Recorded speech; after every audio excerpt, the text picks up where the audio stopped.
आज की भागदौड़ भरी जिंदगी में हम इस तरह से विचलित हो जाते हैं कि हम किसी एक चीज पर ध्यान केंद्रित नहीं कर पाते हैं। हम किसी भी काम को बड़े उत्साह के साथ शुरू करते हैं, लेकिन एक नए और चमकदार चीज हम तुरंत उसे पीछे छोड़ देते हैं। दोस्तों, इससे पहले कि आप इस वीडियो में लीन हो जाए, मेरी आपसे एक विनती है, कृपया हमारी मेहनत के लिए हमारे चैनल ध्रुव वॉइस को सब्सक्राइब जरूर कर लेना। गौतम बुद्ध की इस कहानी को आगे बढ़ाते हुए आइए जानते हैं कि हमने इस समस्या से कैसे छुटकारा पाया। बहुत समय पहले की बात है। एक गांव में एक राजा था। सब कुछ उसके नियंत्रण में था। उसके पास अपार धन और अच्छी प्रजा थी जो उसकी देखभाल करती थी और उसके आदेशों का पालन करती थी, और वह अपनी प्रजा का भी बहुत ख्याल रखता था और उन्हें कभी किसी चीज की कमी महसूस नहीं होने देता था। इसलिए उन्हें सम्राट को खाने के लिए देना पड़ता था। उसके पास सब कुछ था, किसी चीज की कोई कमी नहीं थी, लेकिन उसकी मां कभी किसी चीज से संतुष्ट नहीं हो पाती थी। जब भी वह कुछ करने की कोशिश करता तो उसका ध्यान कहानी से भटक जाता। इस बात को लेकर वह काफी चिंतित थे और कई बार उन्हें राहत भी मिली थी। वह अपने पड़ोसी राज्य के राजाओं से भी मिले थे और सभी ने उन्हें अलग अलग राय दी थी। सभी ने उसे अलग अलग तरीके बताए थे। सम्राट ने जिन जिन विधियों के बारे में सुना था, उन्होंने उन त्रिकोणों को अपने जीवन में लागू किया, लेकिन उन विधियों से उन्हें कोई लाभ नहीं मिला। हाँ, कारण वह हमेशा चिंतित, निश्चिंत, परेशान, निश्चिंत रहता था।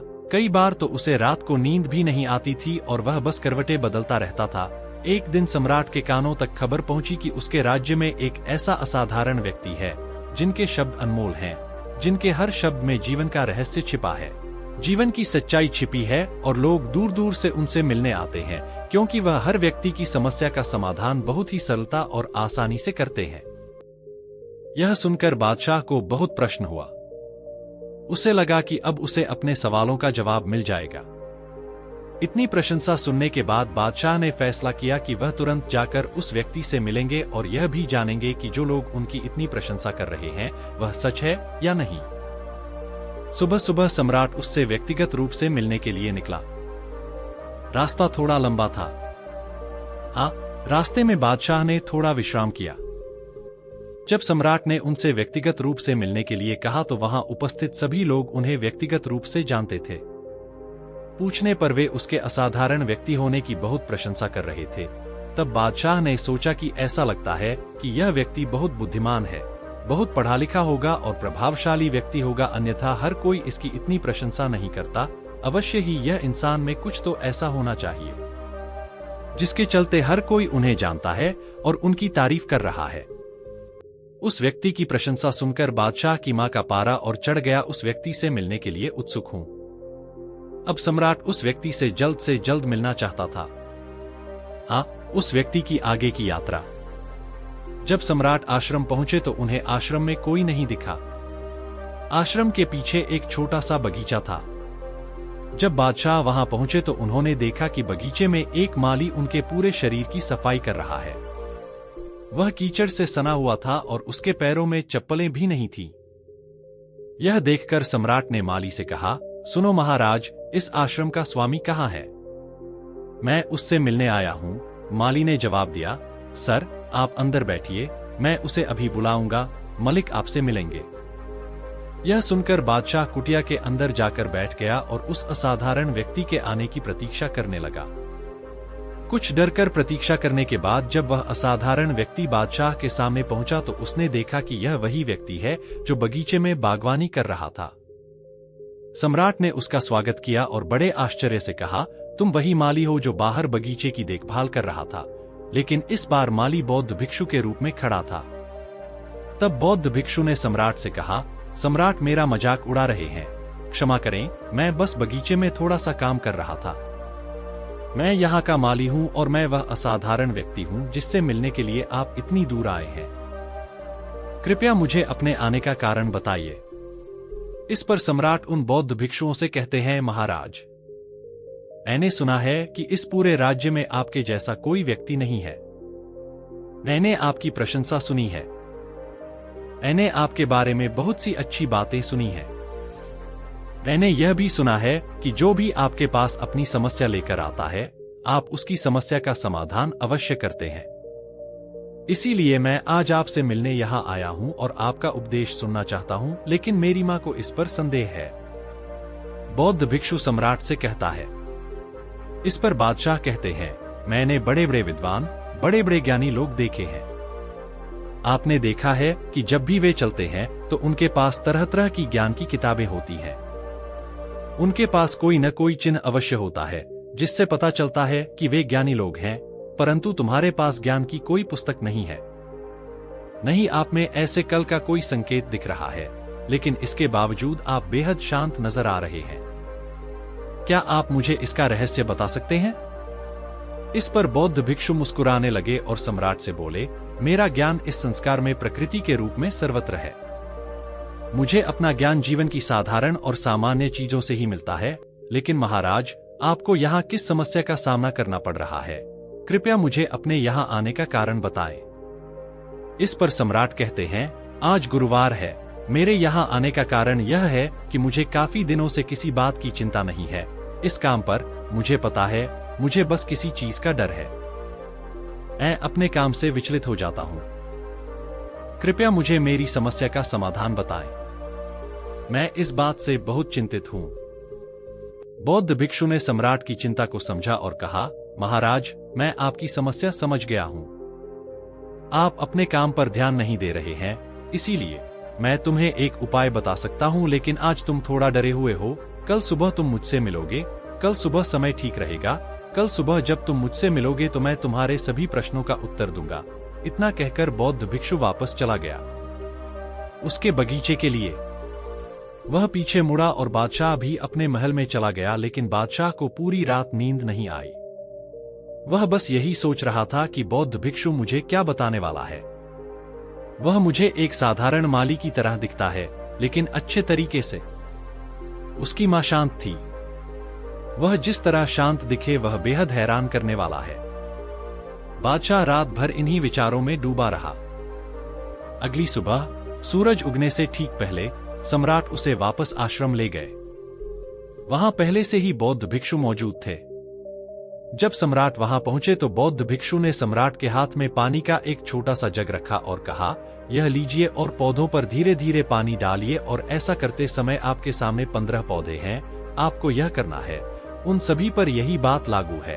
आपको पानी डालते रहना है, लेकिन जब आप यह क्रिया कर रहे हों तो एक बात का ध्यान जरूर रखें कि इस दौरान आपको कुछ और नहीं करना है, नहीं कुछ सोचना है और नहीं कहानी से आपका ध्यान भटकना है। अगर आप पौधों को पानी दे रहे हैं तो आपका पूरा ध्यान इन पौधों पर ही होना चाहिए। अगर इस बीच आपके मन में कोई विचार आए तो वहीं रुक जाएं और फिर से पहले पौधे को पानी देना शुरू कर दें। और जब आप मेरी बात माने तो ठीक इसी तरह मैं इन सभी 15 पौधों को पानी दूंगा और फिर तुम मेरे पास आना और मैं तुम्हारे सभी सवालों का जवाब दूंगा। बादशाह ने आज तक कभी ऐसा कुछ नहीं किया था और बादशाह के लिए यह बहुत छोटी बात थी। ये पहली बार था कि किसी ने इस तरह का कुछ किया हो। वह इसे कम करने जा रहा था।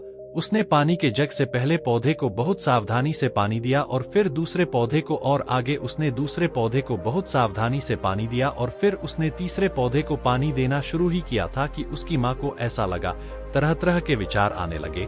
उसे अपने महल के बगीचे की याद आने लगी, जहाँ तरह तरह के फूल और तरह तरह के पौधे थे। तभी अचानक उसे उन बौद्ध भिक्षुओं द्वारा सम्राट से कहे गए शब्द याद आए। तभी उसकी माँ के मन में कुछ विचार आए।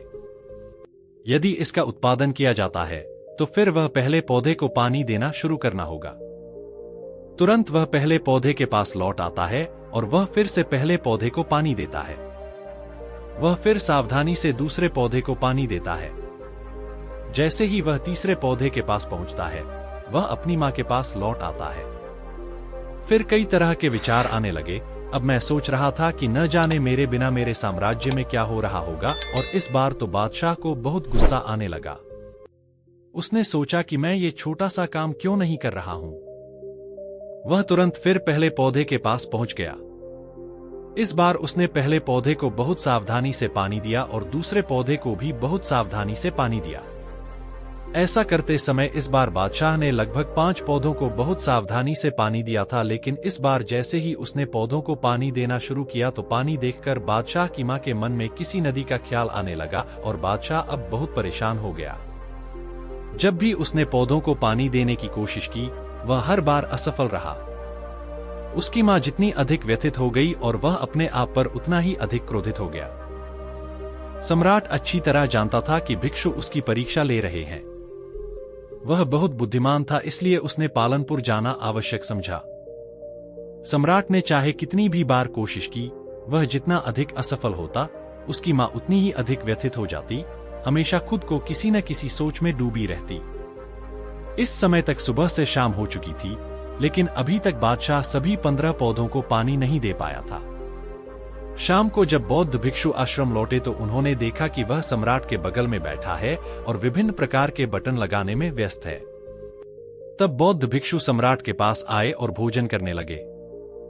सम्राट, मैं आपकी ईमानदारी से बहुत प्रसन्न हूं। आपने अपना काम पूरी लगन और निष्ठा से करने की पूरी कोशिश की, इसलिए मैं जो आपको बताने जा रहा हूं उसे बहुत ध्यान से सुने और समझें। जब हमारी मां विचारों से शून्य हो जाती है, तब उसका असली रूप दिखाई देता है। तब सबसे साधारण चीज भी हमें ज्ञान और शांति देती है। इस पर सम्राट उन बौद्ध भिक्षुओं से कहते हैं, महाराज, लेकिन यह कैसे संभव है? मैं जब भी कोई काम करता हूं तो मेरे मन में कई तरह के विचार उठते हैं और मैं उन विचारों में फंस जाता हूं और मुझे वहां से निकलने का कोई रास्ता नजर नहीं आता। तभी बौद्ध भिक्षु मुस्कुराने लगा और सम्राट से बोला, अरे सम्राट, आप पौधों को पानी नहीं दे रहे थे। आप बस अपना काम जल्द से जल्द खत्म करना चाहते थे। तुम्हारी मां के मन में यह विचार उठ रहा था कि तुम जल्दी से जल्दी इन 15 पौधों को पानी दो और उसके बाद मुझे पानी दोगी, ताकि मुझे अपने सवालों का जवाब मिल सके। मुझे यह जानकर राहत मिली कि किसी कारण से यह काम आपको बोझ लग रहा था, जैसे कि मुझे आपके कंधों पर एक बड़ा बोझ डाला, और यही कारण है कि जब यह पाल हमारे सामने था तो आपने खुद को इसमें नहीं हिलाया। अगर काम बोझ लगता है तो हम बस उसे किसी तरह खत्म करना चाहते हैं और उसे कम करते करते हम अपना पूरा ध्यान काम पर नहीं दे पाते। लेकिन अगर आप इस पाल के महत्व को समझ सकें तो आप इसे महत्व दे पाएंगे। इसका महत्व और केवल पौधों और जानवरों पर ध्यान केंद्रित है। यदि आपने पानी पर ध्यान केंद्रित किया होता तो कोई भी विचार आपको परेशान नहीं करता। इस पर बादशाह ने कहा, हाँ महाराज, मैं आपकी बात समझ गया हूं कि मैं यह काम जल्द से जल्द खत्म करके आपसे मिलना चाहता था। हुजूर, मेरी मां इस काम में निपुण है। ठीक से गा तो नहीं पाया, लेकिन ये पाल है जिसमें हम जी रहे हैं। पाल में रहना बहुत मुश्किल है। क्या इसके लिए मुझे कोई तपस्या करनी पड़ेगी? इस पर बौद्ध भिक्षु एक बार फिर मुस्कुराने लगा और सम्राट से बोला, हाँ, किसी शांत मां की तलाश करो। आप ऐसा कर रहे हैं कि शांत मां पहले से मौजूद है। वह आपके अंदर पहले से ही मौजूद है। इसके लिए आपको कहानी जानने की भी जरूरत नहीं है और न ही आपको शांत जगह पर कहानी जानने की जरूरत है। अगर इसके लिए कुछ भी जरूरी है तो इसलिए अपनी सांसों पर ध्यान देना सीखें। यह देखने और समझने की कोशिश करें कि हम किस तरह से सांस ले रहे हैं और छोड़ रहे हैं, तो आप समझ जाएंगे कि आपकी शांत मां आपकी सांसों से ही बनती है। इसके बाद आप चाहें तो कोई भी काम करते समय भी अपनी सांसों पर ध्यान दे सकते हैं।